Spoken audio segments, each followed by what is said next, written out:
It's the Brad and John Show. It's the Brad and John Show. Today's date is 15th of May, 2025. This is the B block, which means we start right around 7:20 or so. We're late this morning. It's all my fault. Okay, two quick things, John. There was a picture that I think I reposted on my Facebook page of a worker working on the Gateway Arch.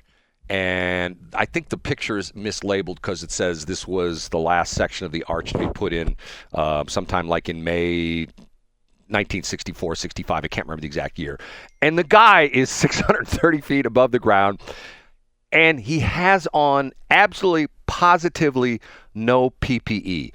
No hard hat, no fall arrest harness or anything like that. He's just literally hanging on to a couple of pipes while he's standing on the open leg of the arch before it was completed. Does that make sense? Yeah, it does. I think I've seen that photo before, Brad. Okay. The interesting thing about this is, and I made a comment, I put on the comment on the Facebook section, count how many current day OSHA violations you see in this picture, okay? And what's interesting about this is I read an article recently that said the arch could never be completed under the current OSHA restrictions. The arch could just because of the height, or because of how expensive it would be, or both? Well, a little bit of both. The arch could not be completed because of OSHA regulations. Now, I'll give a perfect example of this. Back in the day, you go back 40, 50 years ago, if you saw guys working on a house, what you saw was lots of ladders. And even like a commercial building or something like that, you saw lots of ladders. Okay, good ladder nowadays costs you $400 or $500. You don't see ladders in construction sites for the most part anymore. You know why, John?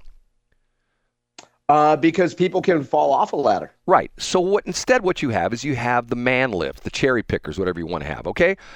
Typically one of those is like $50,000, $60,000. I rented one about a year and a half ago. I cut down a tree.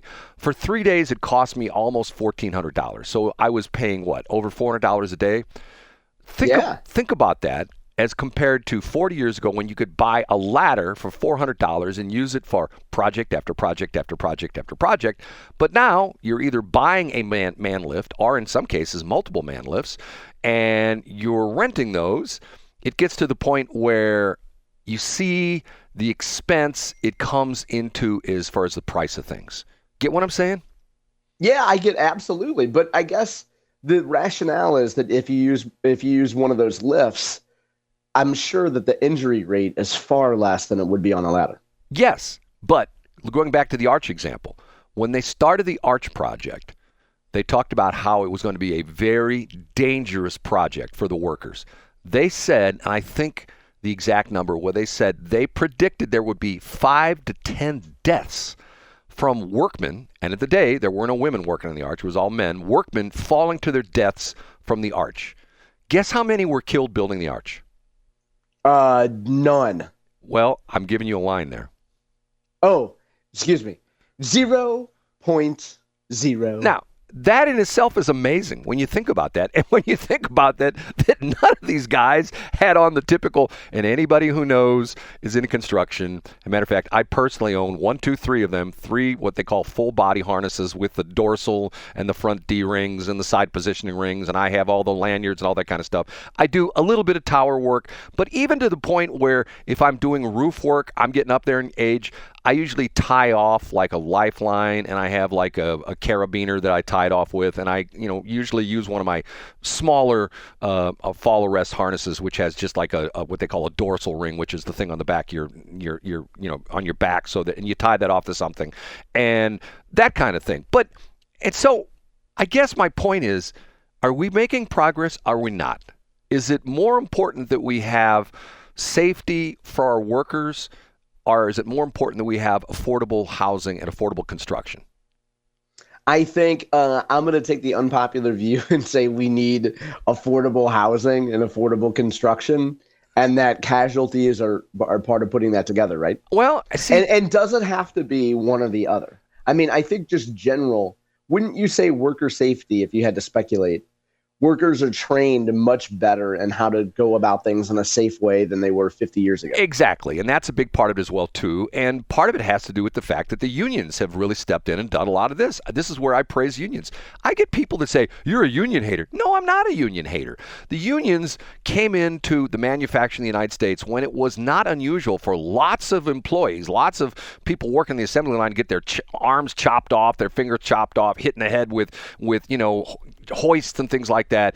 And the unions came in and said, whoa, this is an unsafe workplace. Okay, what's happened with that is the unions no longer pretty much are in that boat anymore because of the fact that now it's all federal regulations. And what the unions are typically teaching, they're teaching the federal safety regulations. They're teaching the federal OSHA regulations, which, once again, I think is good, but there was a point, and I know this because of the fact that I've unfortunately been exposed to this through owning radio stations and towers. There was a point when OSHA, which, once as any good government agency, you just have to keep making the restrictions, the regulations more restrictive and different layers of them. There was a point when if you were more than 6 feet off the ground, you had to be tied off with a fall restraint system. Okay, think about that for a minute. That would mean that if you were working on your gutters at your house legally, according to those regulations, you'd have to be tied off with a fall arrest system. Now, you get like that, you go like, okay, and I get it. You fall off a ladder 6 feet above the ground. Some people get up and walk away. Other people are dead, and everybody else is somewhere in between. Broken leg, broken arm, concussion, whatever the deal is. But there comes a point when you have to say, okay, are the regulations going too far? Get what I'm saying? Yeah, I get exactly what you're saying. What you're saying is you were hit in the head by a hoist, and that's what happened to you.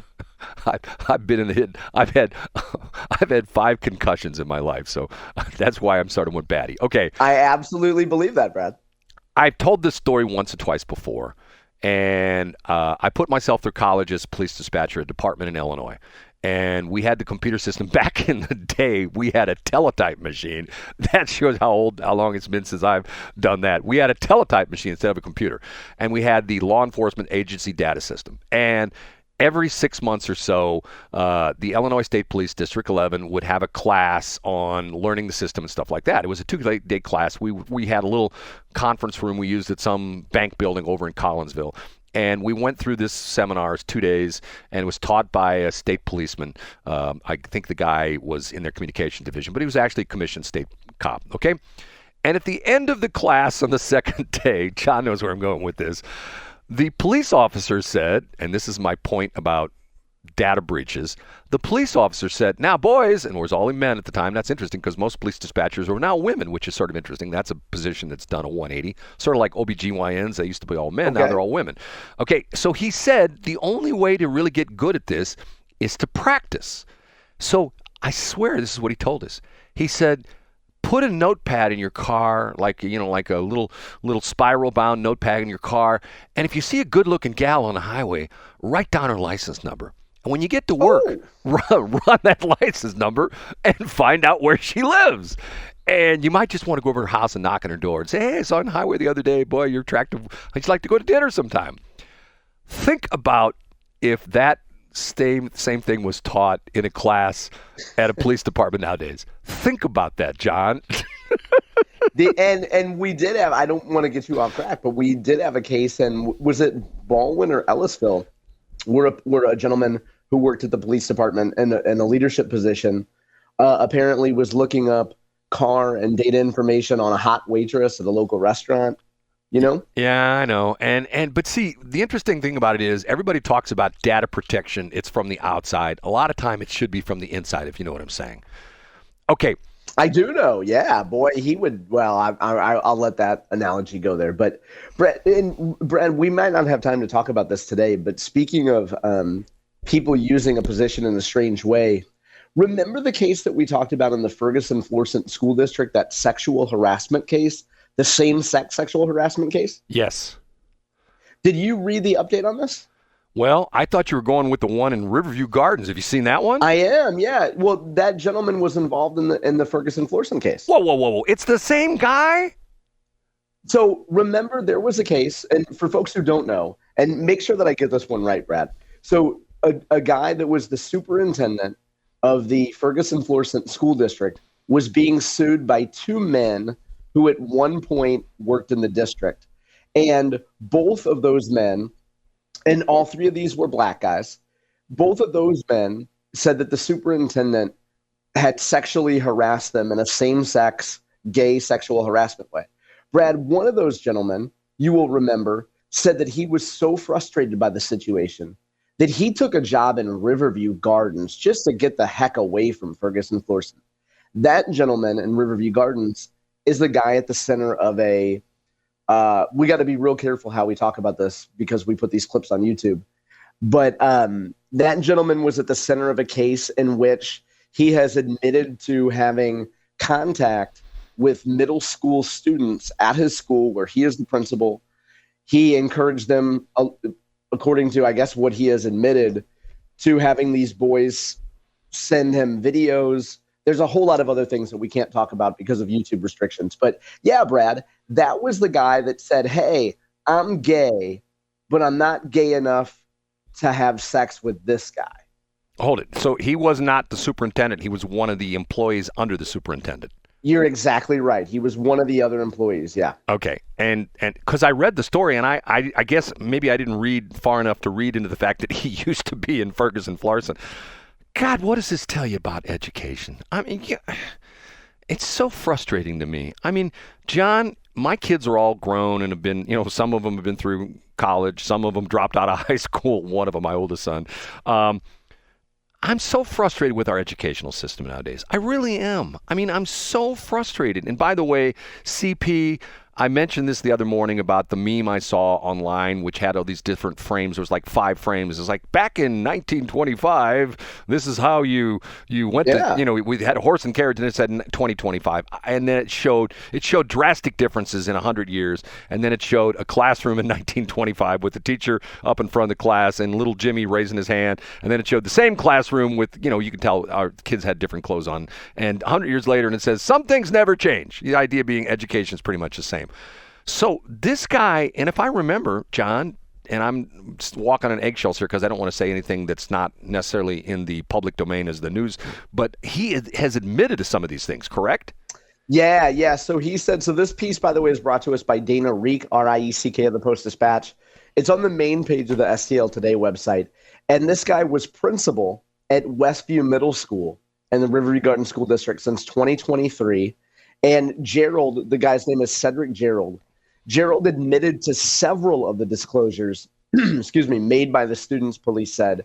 It included things like, and just to speak safely here, it involved him going into restrooms, and it involves some stuff like that. And then also included, like, if you think of the worst thing and the worst word that you can say about forcing yourself onto a boy and doing things to a boy, that's what apparently at least Mr. Gerald has admitted to some of these allegations.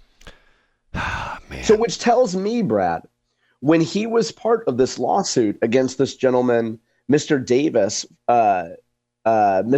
in the Ferguson-Florissant School District, he knew, I'm guessing this guy in Riverview knew that these other charges were coming.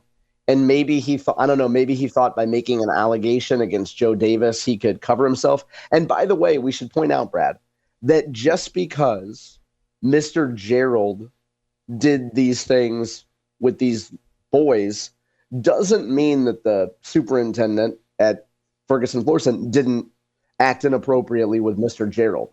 That's not to say, one doesn't necessarily discredit the other. You get what I'm saying? John, you and I'm much older than you. You and I, when we were in North County, okay, the Hazelwood School District, which you and I both went through, the Hazelwood School District, the Riverview Gardens School District, and the McClure School District, the Ferguson-Florissant District, were all three at the time noted as being pretty good school districts, correct?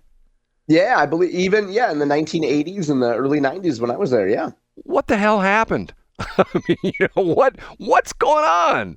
I think that you have, and let's be blunt here, Brad. I think as you have a lot of white flight and you have a district becoming increasingly more black, you would attract fewer quality administrators, teachers. You would have more people of quality on the education side, moving out to the Zumwalts and the Howells and the Wentzvilles. And so you just have a brain drain, and you're going to attract a certain quality of superintendent that you wouldn't have in Wentzville, or you wouldn't have in Francis Howell. But is it a racial component? I mean, aren't there? Yeah, absolutely. It absolutely is. Well, but Brad, here's the thing. Social justice warriors will say, no, it's socioeconomic. Okay, call it whatever you want to. But you're not going to attract the same talent in St. Louis public schools, as we've clearly seen in leadership, as you're going to attract in a Wentzville school district, or that you're going to attract in a Ladue. You're just not going to attract and social justice warriors will say, well, that's because in Ladue, they can afford to pay the superintendent more. Yeah, well, tough, you know what? That's just the way it goes. Well, I don't necessarily agree with what you're saying. I think, there are great white teachers and bad white teachers, and there's great, and you're right, and there's always exceptions to point out, Brad. I get that. And there's great black teachers and terrible black teachers, and great black administrators and wonderful black administrators. For sure, absolutely. I don't. It's so frustrating to me, because you know how you solve this problem? You ban gay men from working with little boys. No, it's called school choice. If a perfect example, if you go to a McDonald's and you go there 2 or 3 times, and every time the fries suck and the service is terrible, and your hamburger comes out, with no pickles or whatever the deal is, you're going to go, I need to go to a different McDonald's. I'll tell you right now, there's a Burger King that I no longer have gone to because of the fact that every time I went there 3 times in a row, it was a train wreck. And the last time for Whopper Wednesday, which I do eat, they used to be $2.99, now they're $3.99 Whoppers on Wednesday. The last 2 times I have driven past my neighborhood Burger King and gone 6 extra miles to go to a different Burger King and had a wonderful experience. It's the same thing in education.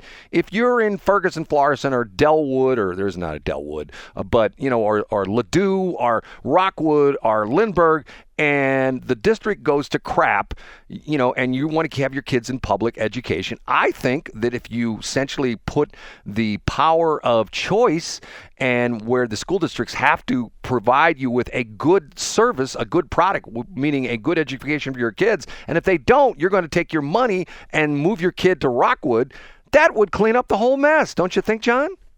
I have you signed up on the email list to get a yard sign for every NEA candidate in your district, and I guess I'm just going to take you off the NEA list now, Brad.